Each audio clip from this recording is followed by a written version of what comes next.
No niin, eli vuosimalli 04 Alto, ja kun pannaan käyntiin, niin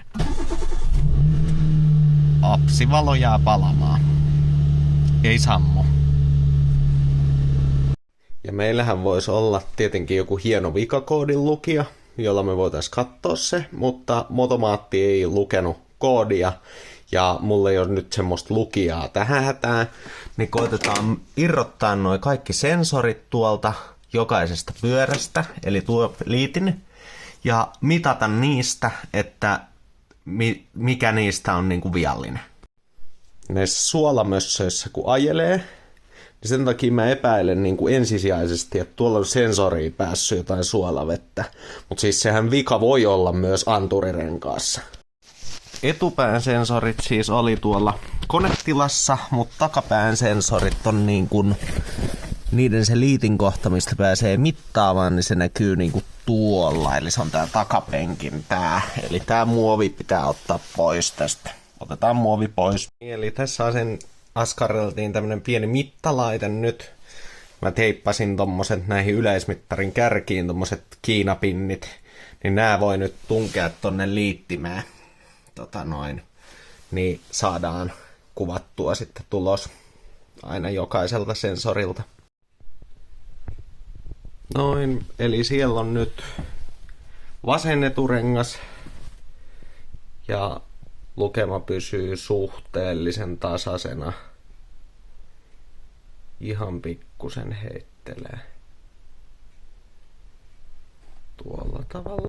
No niin, sitten on tää vasen takarengas. Niin vastusarvo on ihan tasainen, ja täältä kun pyörittää, niin se muuttuu tällä tavalla. Ja tää on sitten toi oikea takarengas, ja siellä arvo vähän vaeltelee, mutta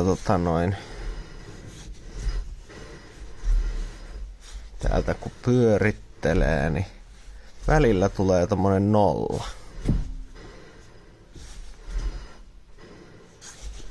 Noita ei tullut muissa.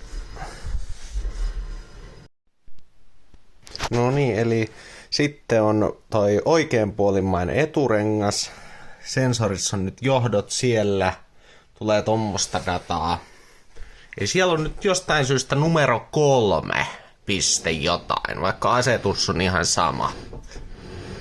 Ja tää arvo, kyllä se nyt heittelee, mutta ei sillä tavalla niin kuin noissa muissa. Et vaikka tuolla takarenkaassa tuli se low, niin tää nyt näyttää huomattavasti erilaiselta, tämä sensori.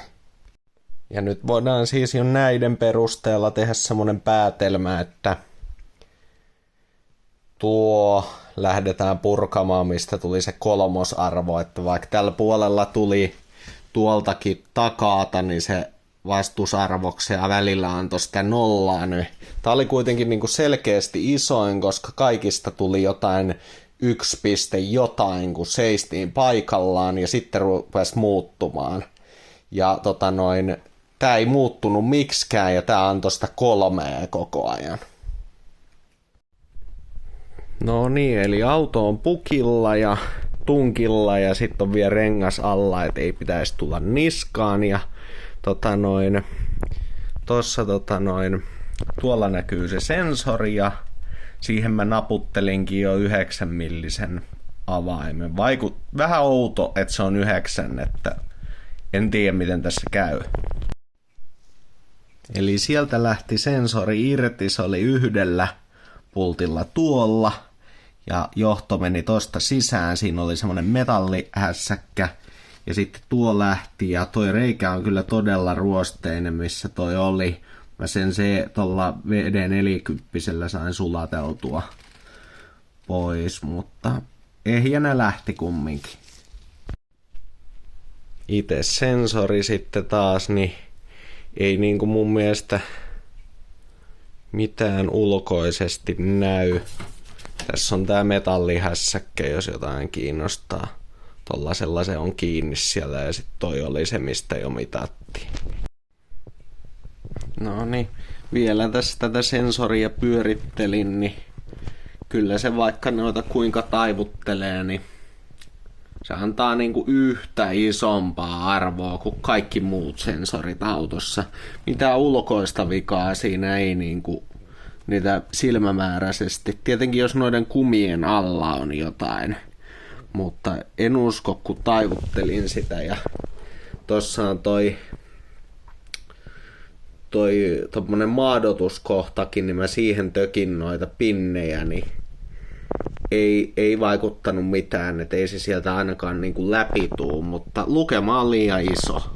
No niin, ja sitten meillä on toi sensorin reikä tuolla, se on aika ruosteinen, niin hiotaan sitä vähän tommosella akkuparakoneeseen tulevalla teräsharjalla ja laitetaan vähän maalia tonne, jos saadaan.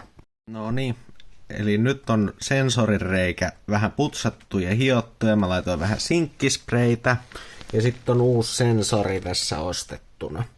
Ja nyt voitaisiin laittaa sensori tohon hollille niin kuin paikoilleen. Katsotaan miten se rupeaa asettumaan.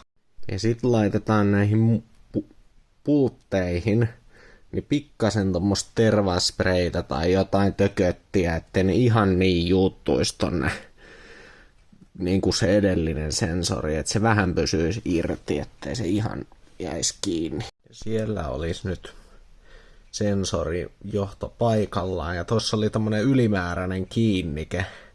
Se on varmaan joskus ollut jossain, mikä on ehkä ruostunut irti, niin mä otan sen pois. Niin se ei tossa turhaa heilu. Siellä se on paikallaan, ensimmäinen pultti. No niin, eli siellä olisi nyt tuo paikallaan ja nyt on sensori paikallaan ja tosta mä otin sen metalliklipsin pois. Sitten vaan liittimet kiinni koko autosta ja eli kaikista pyöristä mukaan lukien tää uusi ja sitten testaamaan. Siellä se on. Niin, eli nyt testin aika, eli se johdot on kaikki kiinni ja nyt kun mä täältä käännän, niin ensin ABS-valo syttyy, nyt ne sammuu ja sitten startataan ja ei pala enää, eli vika oli siinä.